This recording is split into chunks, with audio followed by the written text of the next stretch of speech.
Spanish? Well, I think speaking Spanish and English together or a combination is fine. I've been speaking Spanish since I was a little kid, even though I didn't know it was Spanglish back then.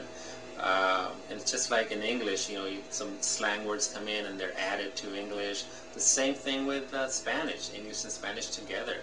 I don't see a problem with that, and if you see a problem with it, then you really don't know your history.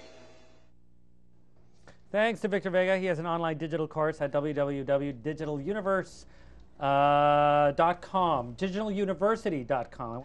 And let's get right back into the discussion. Now, you wanted to talk about the political ramifications of Spanglish. Well, actually, I wanted to go back to the point that you said that this is not a discussion about, it's not a political discussion or a cultural discussion. I think it is very much so. Because, I agree with you.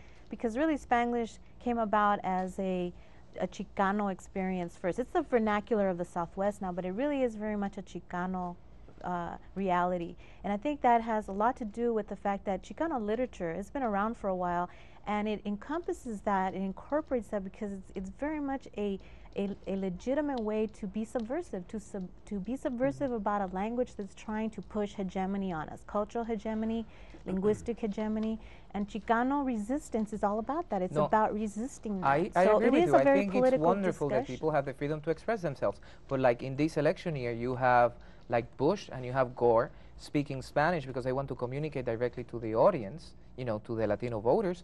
I don't think that we want Bush and Gore speaking Spanglish, because I think that what we value is we value direct communication, and we want to use words and language not only to unite all the communities of Latinos in the United States, but we have a vast community in South America that are also part of our culture, and we need to speak to them as well. I don't mind. I'm not a purist in the sense that I don't want to read Sandra Cisneros, so I don't want to deal with all this Chicano movement. There are a lot of New Yorkers that have the same vocabulary. The issue is, great, express yourself that way, but for me, language should be about communicating. And I don't want to eliminate Latin America. But she's saying it begins with art. But even if you're not speaking Spanglish, if two people are speaking, un peruano y un mexicano, trying to speak Spanish, ¿se entienden? No se van a entender Sí, exactamente porque mucho vocabulario es muy diferente. Sí, la diferencia, the difference in the vocabulary, you can still not communicate even if you're speaking completely the same true. language. The difference in the language, in the Spanish that we speak in different countries, has to do with the native contribution to the language. That's right. Because each area had a different. Let me finish. Is native to let Chicanos, me finish. And it's you know, in legitimate. Mexico you had the Aztecs, in Peru you had the Incas, and you had the Mayas. Like chocolate, it's an Indian word. There are a lot of words that we have in English as well, like hurricane. It's an Indian word because there were no hurricanes in Europe. So we speak the same language, but we are all enriched by the indigenous influence, and we don't have anything against that. But we can understand each other. Nos entendemos, chileno. Bastante bien. Nos entendemos. I think we're talking about two different things here, Chris. Let's hear what Michael has We're said. talking about two different things now that the lady mentioned history. Historically, Chicanos never spoke Spanglish. They spoke Caló. Caló. Same principle, which is different. As the Argentinians spoke or speak in this present time, lunfardo, which is the underworld. Wait, let's get a shot of the book. Your book is old, man. Whose book is better? Your book is old, man. Okay. Well, let's go across the world.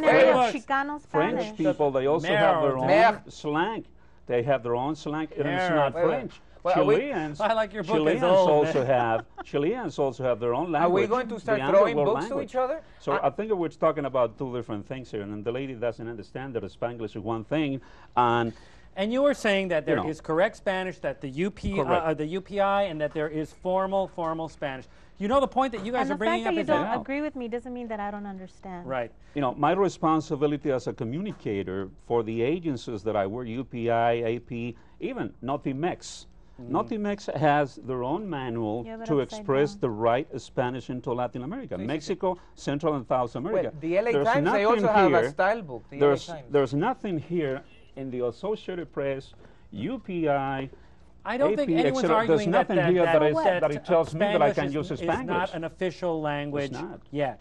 But there's more and more of it coming. There's more of it being used in art. There's more and more of it that's seeping in. Now, you wanted to bring up something, Silvina, about choosing words and. Yeah, indeed. You know what you just said. really what you're talking about is a standard use of a language, but the language, and I'm not a linguist, but a language has different registers. There is a difference. If I'm speaking English and all of a sudden I cannot remember the name of this object, and instead of saying table, I'm saying la mesa, you know, that's language interference, and that happens many times with children who are growing up, particularly in the Southwest, that they don't have all of the vocabulary. So it's very important as we work with children in schools and in our families as well to make sure that they have the vocabulary in both languages.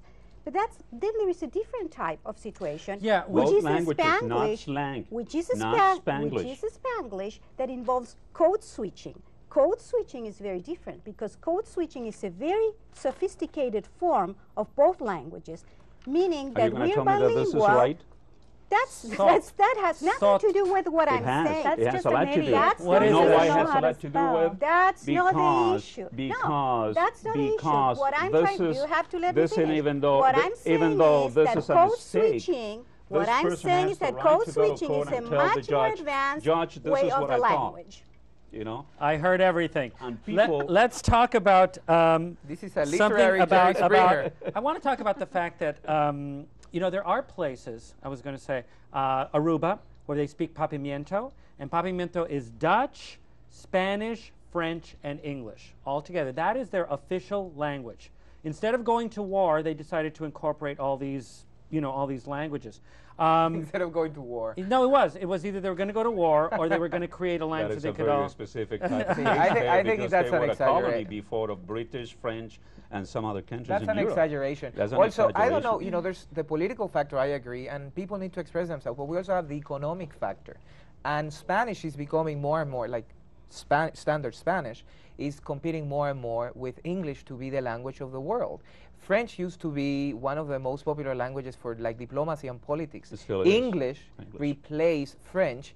Now English is the language of commerce, and it's also the language of politics and technology. And Spanish is coming right up there. Well, and we have a great opportunity to make Spanish complement English in the world stage. And by diluting Spanish and saying that that's how I'm going to express myself, what we're doing is we're backstabbing the emergence of Spanish. And Here are our Café California e-poll results. When we asked, do you think Spanglish, the mixing of Spanish and English as everyday language, is destructive to the integrity of correct Spanish and or English, 49% of those surveyed said yes, and 51 of los que tomaron el survey dijeron que no.